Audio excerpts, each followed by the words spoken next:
Captain Darian Cole crouched behind the jagged remnants of what had once been a great archway, now just another skeleton of civilization jutting from the endless wasteland.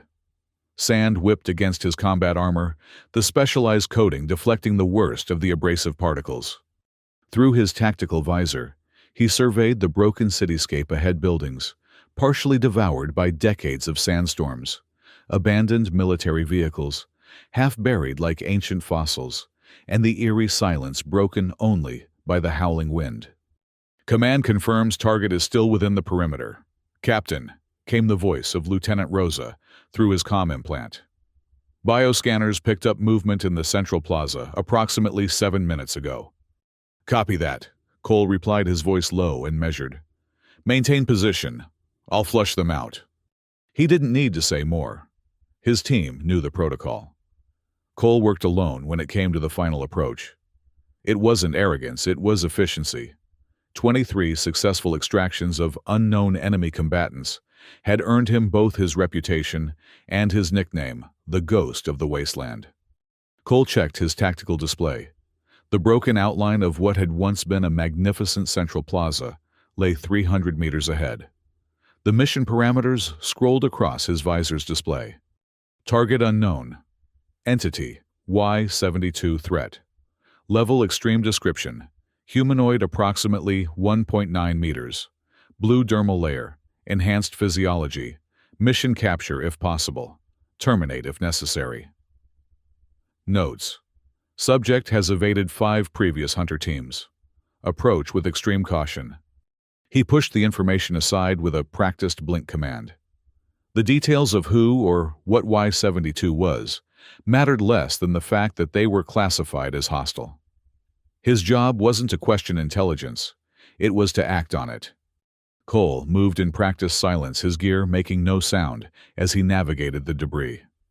The training complex back on Helios Prime had prepared him for environments exactly like this: unstable terrain, limited visibility, unpredictable threats. He'd long ago stopped counting the hours spent in simulation chambers, learning to move through ruined worlds with the steady patience of a predator. The war had been raging across 17 systems for nearly 3 decades.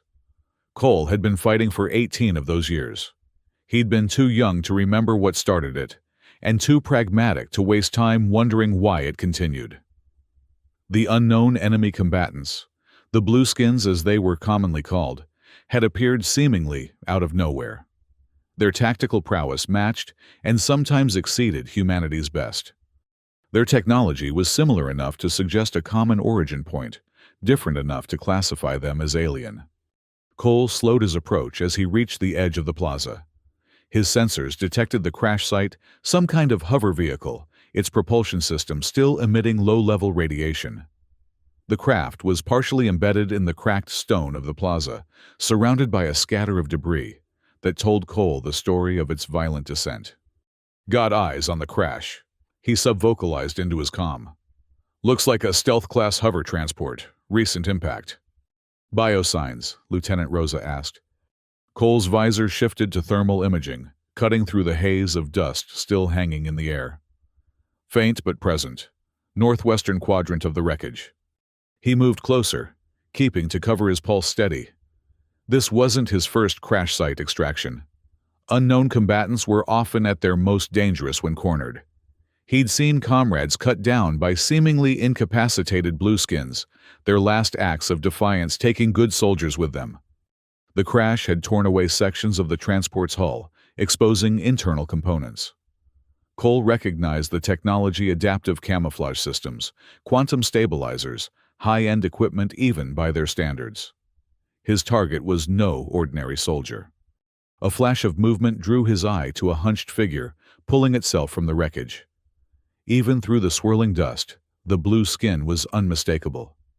The figure wore what Cole immediately recognized as an advanced stealth suit, the kind that could bend light and mask biological signatures.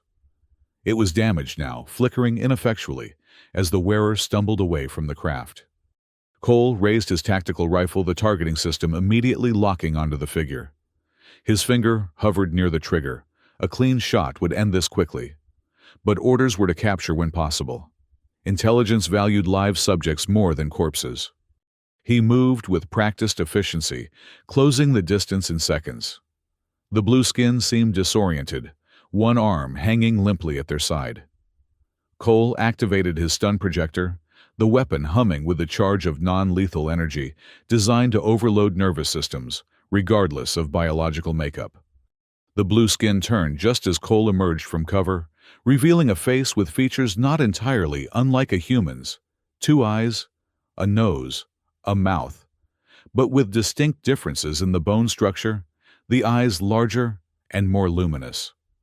There was something else too, a flash of recognition that made Cole hesitate for the briefest moment. That hesitation nearly cost him. The blueskin lunged with unexpected speed, bringing up some kind of energy weapon.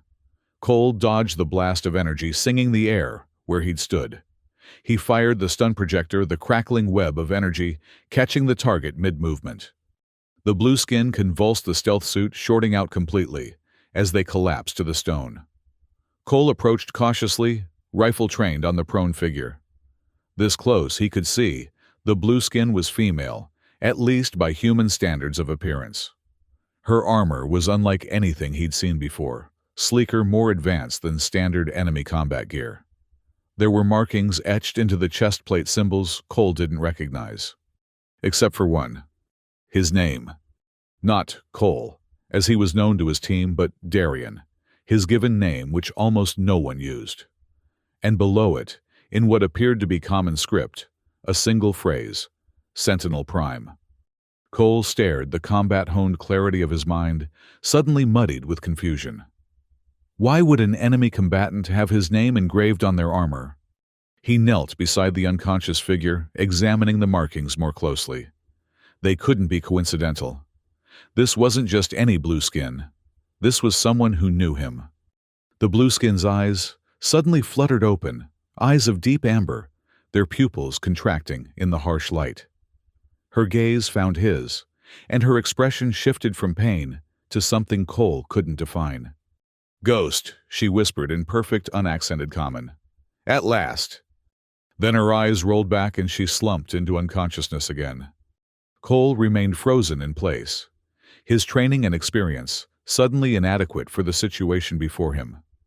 She had called him by his call sign, a name only his team and commanding officers should know. "Captain, report status." Lieutenant Rosa's voice crackled in his ear, pulling him back to protocol. "Target subdued," he responded automatically. "Requesting immediate extraction and medical intervention." Medical, the order was. "She has intelligence." Cole cut in, surprising himself with the firmness in his voice. "High value. Prepare containment and medical facilities." There was a pause before Rosa responded. "Acknowledge, Captain. Extraction team inbound." Cole holstered his weapons and carefully secured the blueskin's arms with regulation restraints. His mind raced with questions, but his face remained impassive. He was a soldier. He would follow protocol. But as the extraction team's transport hummed in the distance, Cole couldn't shake the feeling that he had just crossed a threshold, one that would change everything he thought he knew about the war, the enemy, and himself. The makeshift field infirmary buzzed with activity as medical personnel worked to stabilize the blue-skinned woman. Cole stood at the observation window, arms crossed, watching as field medic Jara Lynn administered a series of treatments designed for non-human physiology. "Her biological systems are remarkably similar to ours," Medic Lynn reported, not looking up from her work. "But there are significant differences in cellular regeneration rates. She's healing faster than I've ever seen." Cole nodded, his expression neutral, despite the turmoil in his mind. "Has she regained consciousness?" "Briefly. She refused the translator implant. Violently, I might add." Lynn glanced up at Cole. "She spoke common, though, perfectly. Asked for you by name." This confirmation sent another wave of unease through Cole. "What did you tell her?" "That you'd be informed of her request." Lynn paused in her work. "Captain, I've been a field medic for 12 years. I've treated dozens of captured subjects. None of them have ever known an officer's name, let alone requested them specifically. Cole didn't respond. The implications were too vast, too disruptive to his understanding of the conflict. Lynn continued her work, attaching monitoring devices to the Blueskin's temples. There's something else. Earlier I dropped a vial of synthetic plasma. It should have shattered, but... She glanced at the unconscious patient. She caught it, mid-air, while restrained, then handed it back to me. Combat reflexes, Cole suggested, though the explanation felt hollow, even to him. No, Lynn shook her head. It wasn't like that. It was protective, like she was trying to help. She met Cole's gaze directly. That's not the behavior of an enemy combatant, Captain. Before Cole could respond, Tech Officer Merrick Hayes entered the observation room, his expression grave. Captain, we've completed the preliminary analysis of the subject's equipment. You need to see this immediately. Cole followed Hayes to the secure tech lab, where components of the Blueskin's stealth suit and armor had been carefully laid out on examination tables. Holographic displays showed rotating schematics of the technology, annotated with technical data. At first glance, it's advanced, but not revolutionary. Hayes began bringing up detailed scans on the main display. The stealth capabilities, the weapon systems, all things we've encountered before. But then we found this. He tapped a command and a new hologram appeared, a complex array of data storage units extracted from the suit systems. This is unprecedented. It's a complete database containing detailed logs of military operations spanning nearly 2 decades. Hayes paused, looking uncomfortable. Specifically, Captain, your operations. Cole stared at the display, uncomprehending. What do you mean, my operations? Exactly what I said. Hayes tapped again, and the hologram shifted to show mission data that Cole recognized immediately: operation timestamps, coordinates, target information. Every mission you've ever undertaken as a hunter is documented here. Every location, every target, every tactical decision. Cole's mind raced. Intelligence gathering, surveillance. That's what I thought at first. Hayes brought up another display. But look at these entries. They don't read like enemy intelligence reports. They read like protection logs. Cole leaned closer, reading the translated text. Operation Blackfall. Primary exposed to hostile fire. Intervention successful. No detection. Sandstorm incident. Primary navigation systems compromised. Provided alternate safe route. Detection risk minimal. Ambush at Junction 17. Multiple hostiles. Neutralize 3. Primary unaware of intervention. Each entry corresponded with missions. Cole remembered missions where he'd survived against the odds, where he'd escaped situations that should have been fatal, where unexplained good fortune had saved his life. There's more, Hayes said quietly. The armor inscription Sentinel Prime isn't just a phrase. It appears to be some kind of Guardian protocol. He brought up another translation. The full text reads, Guardian Protocol Sentinel Prime, preserve at all costs. Cole felt as though the solid ground beneath him had suddenly given way. She's been protecting me. For years, Captain. Every near miss, every miraculous escape, she was there. Hayes looked genuinely disturbed. The question is why? Cole turned away, memories flooding back, the impossible shot that missed him by millimeters during Operation Blackfall. The strange comm interference that had guided him away from a collapse zone during the sandstorm 6 years ago. The unexplained equipment failures among enemy forces at Junction 17. Had she been there every time, watching, intervening? I need to see the archived mission feeds, Cole said, his voice hardened by determination. All of them. Captain, that would take... All of them, Cole repeated, meeting Hayes's eyes with an intensity that brooked no argument. And I need access to the prisoner. Hayes nodded, though concern was evident in his expression. I'll arrange it immediately. But Captain, he hesitated. Command's going to want an explanation. This goes beyond standard protocols.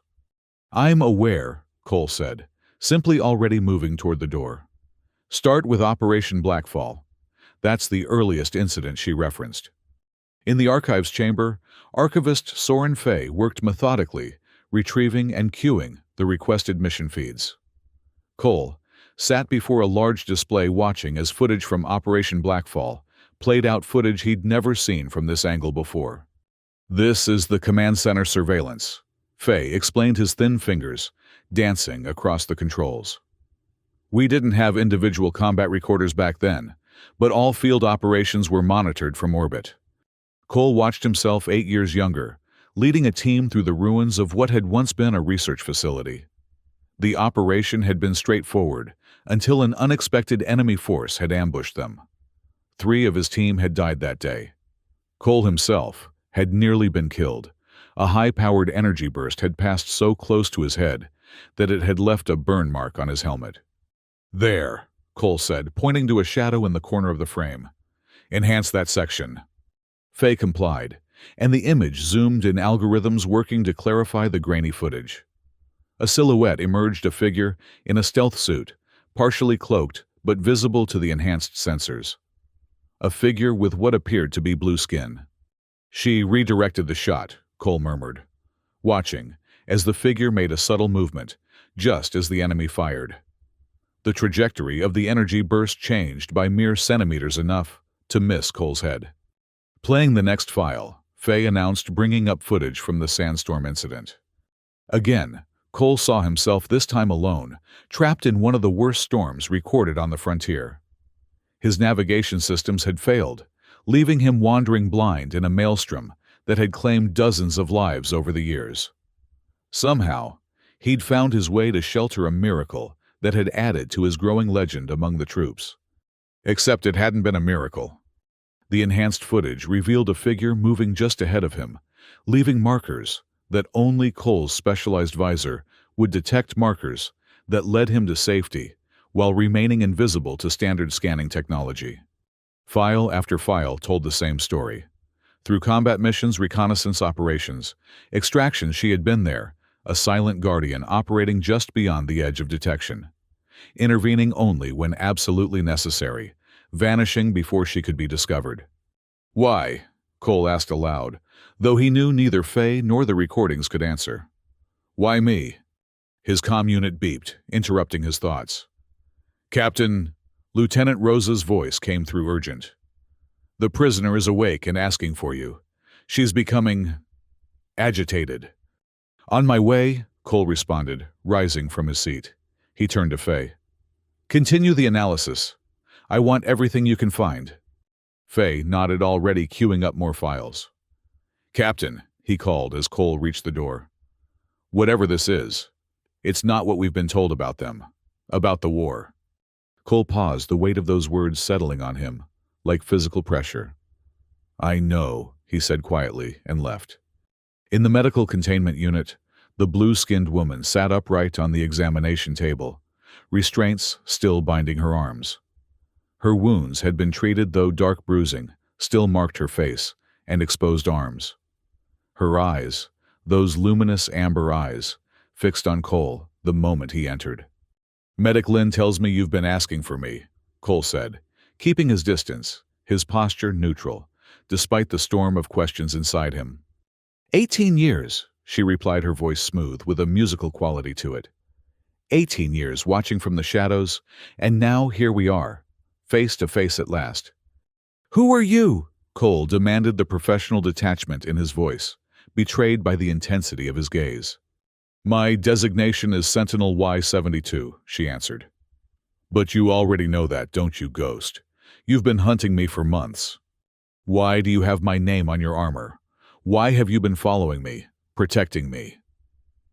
The questions tumbled out before Cole could restrain them.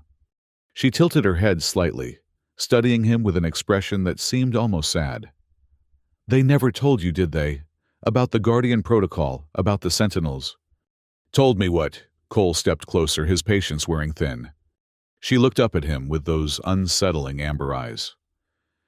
"We were created for you, for all of you, before the war, before everything changed."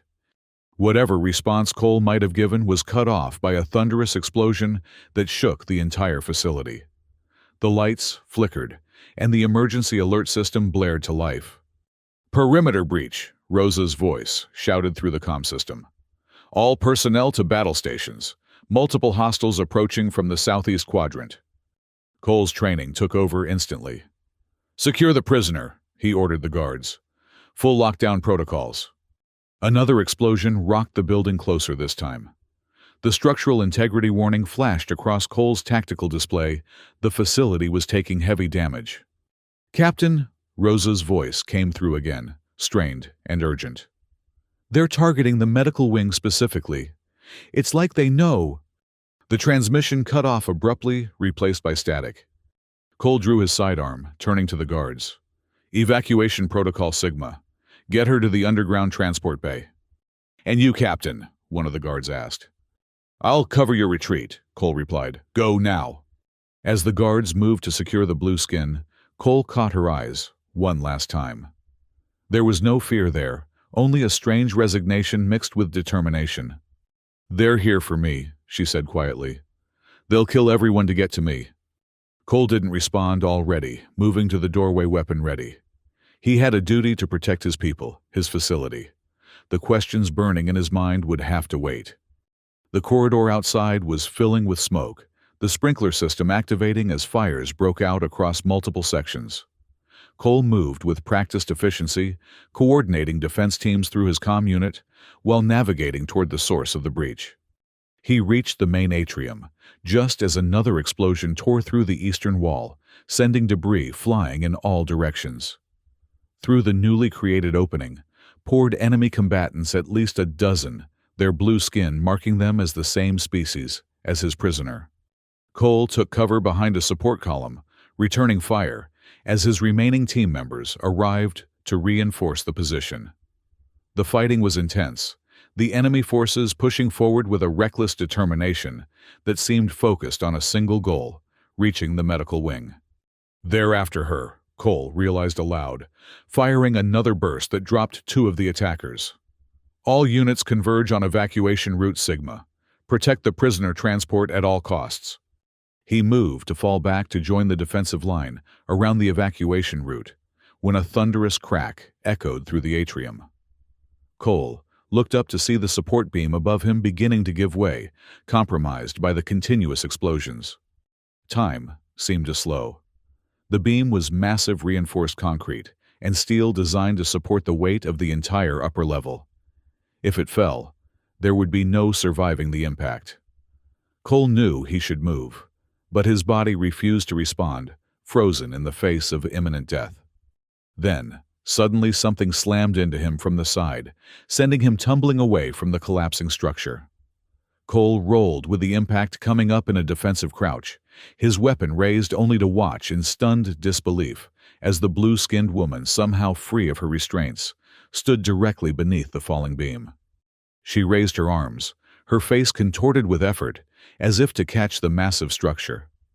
For one impossible moment, it seemed as though she might succeed, the beam slowing in its descent. Then, reality reasserted itself, and the full weight of the collapsing support came crashing down. The woman twisted at the last possible instant, her body moving with inhuman speed to avoid being completely crushed. But she wasn't fast enough to escape entirely. The beam caught her lower body, pinning her to the floor in a spray of blue-tinged blood. "No!" Cole shouted, rushing forward without thought for his own safety. Around them, the battle continued to rage, but Cole was aware only of the woman trapped beneath the debris. He reached her side, immediately assessing the damage. It was catastrophic, the lower half of her body crushed beyond recovery. No human could survive such injuries. He wasn't sure even her enhanced physiology could endure this level of trauma. Yet somehow she was still conscious, her amber eyes finding his through the haze of pain. "Why?" Cole demanded, the single word containing all his confusion, all his anger, all his growing dread. "Why would you do that?" "Guardian protocol," she whispered, blood speckling her lips. "Preserve at all costs." "I don't understand," Cole said, his voice rough with emotions he couldn't name. "You're the enemy. Why save me?" She smiled, then a pained expression that somehow conveyed both sadness and a profound sense of peace. "I spent my whole life protecting you," she murmured, her voice growing weaker. "And you were hunting me." The words struck Cole like physical blows. "Who are you?" he asked again, gently cradling her head as her life ebbed away. "Your sentinel," she replied, her hand weakly, reaching up to touch his face. "Your guardian. It was an honor to serve." Her eyes, those remarkable amber eyes, began to dim, the light fading from them like a sunset. "Wait!" Cole pleaded, something breaking open inside him. "Don't go!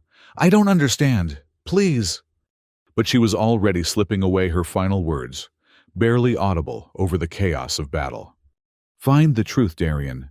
It's all in the suit, the protocol, the beginning." Her eyes focused one last time with startling clarity. "We were never your enemy." Then she was gone, her body going still in his arms. Those eyes that had watched over him for 18 years, now staring sightlessly at the smoke-filled ceiling. Cole remained frozen, holding her as the battle raged around them. Something fundamental had shattered within him, something he couldn't yet name but felt with absolute certainty. Nothing would ever be the same again. "Captain," Lieutenant Rosa's voice broke through his shock. "We've repelled the main force, but reinforcements are inbound. We need to move." Cole looked up, seeing Rosa approaching through the smoke and debris. Her expression shifted from urgency to confusion as she took in the scene before her, Cole cradling the body of their prisoner. "Captain," Rosa questioned, her hand tightening on her weapon. "Are you injured?" "She saved me," Cole said, his voice hollow.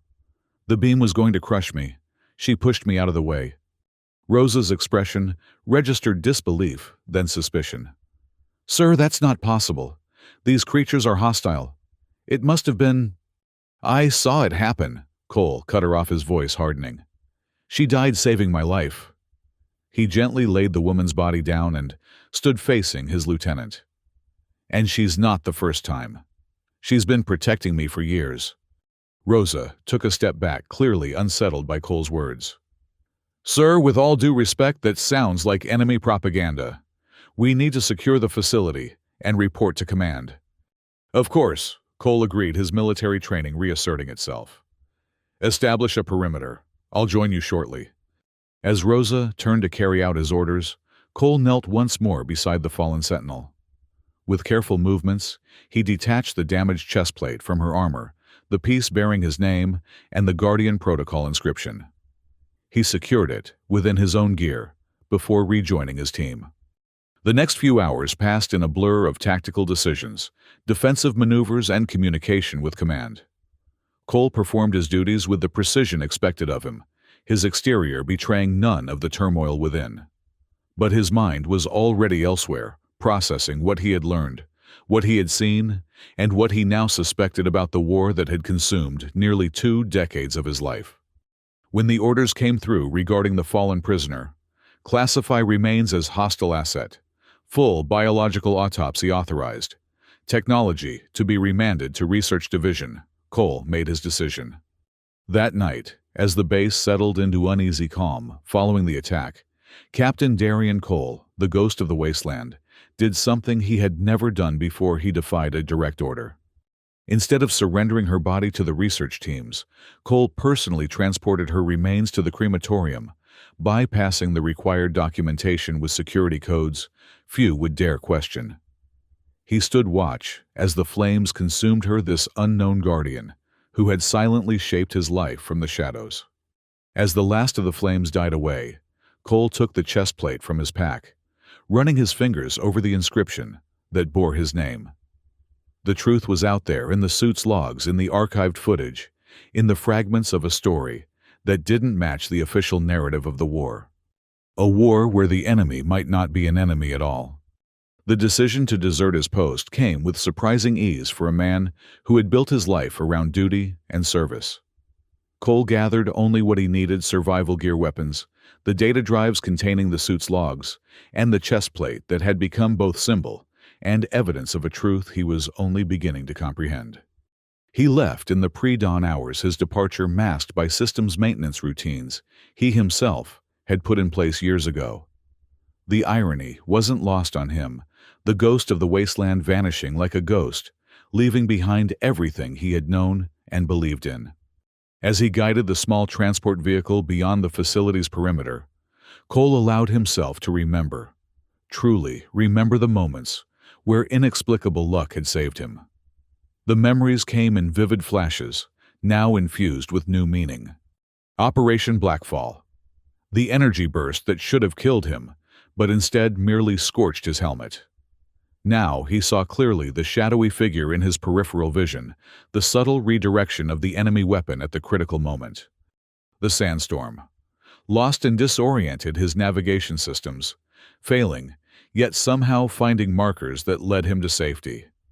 He remembered the strange whisper on his comm system, a voice he had attributed to interference, saying simply, 3 degrees west, shelter ahead. Junction 17. The ambush that had killed 2 of his team, but left him untouched. The enemy weapons that had mysteriously malfunctioned, just as they were brought to bear on his position. The blue shadow he'd glimpsed fleetingly, and dismissed as a trick of light. 6 major operations where death had seemed certain, yet he had emerged unscathed. 6 interventions by a guardian he had been trained to view as the enemy. Cole drove through the night and into the following day, putting distance between himself and the military complex, heading toward the uncharted expanse beyond the frontier settlements. It was there, in a secluded canyon sheltered from both the elements and scanning technology, that he established his temporary base. Using equipment salvaged from abandoned outposts, Cole built a small communications array, not to contact command or his former team, but to broadcast a message. A message on dual frequencies, one that military channels would detect, another that he suspected only the Blueskins would recognize. The message was simple, drawn from the last words of his fallen guardian. Not all targets are enemies. Not all guardians wear flags. The truth lies in the protocol. Whether anyone would understand it, whether anyone would respond, these were questions Cole couldn't answer. But it was a beginning, a small act of defiance against a narrative he no longer trusted. In the weeks that followed, Cole immersed himself in the data he had taken from the facility. With the help of a portable analysis system, he decoded more of the suit's logs, piecing together fragments of a story that challenged everything he had been told about the war, about the Blueskins, about himself. The Guardian protocol, he learned, predated the war by nearly a decade. It spoke of cooperation, not conflict, of protection, not aggression. His Sentinel Y-72 had been specifically assigned to him at the beginning of her service, long before he had become the ghost of the wasteland. Her mission had been to ensure his survival at all costs, though the reasons for this directive remained obscured in corrupted data segments. Most disturbing were the references to the beginning, an event that seemed to mark the transition from cooperation to conflict, though details were fragmented and unclear. What was evident, however, was that not all Blueskins viewed humans as enemies, despite 18 years of brutal warfare. The truth was incomplete, a puzzle with missing pieces, but it was enough to fuel Cole's determination to uncover more. On the 30th day of his self-imposed exile, Cole made his final preparations. He built a permanent beacon to continue broadcasting his message long after he had gone. He gathered supplies for an extended journey. And finally, in a symbolic act that felt both liberating and terrifying, he burned his military uniform. As the flames consumed the fabric that had defined his identity for so long, Cole reflected on the path ahead. He would seek out the truth about the Guardian protocol, about why Y-72 had been assigned to protect him, about what the beginning truly meant. He would honor her sacrifice by questioning the war that had set them against each other. The wasteland stretched before him, vast and unforgiving, filled with dangers both known and unknown. But for the first time in 18 years, Captain Darian Cole, no just Darian, now felt something close to purpose. Not the hollow purpose of following orders, but something deeper, and more personal. His guardian had given her life for him. The least he could do was discover why. As dawn broke over the frontier world, Darian shouldered his pack, the Sentinel's chest plate secured within it, and began walking toward the horizon. Behind him, the beacon continued its transmission, a small light in the darkness, broadcasting a truth few would understand, but some might recognize. Not all targets are enemies. Not all guardians wear flags. And some journeys begin only when everything you thought you knew falls away.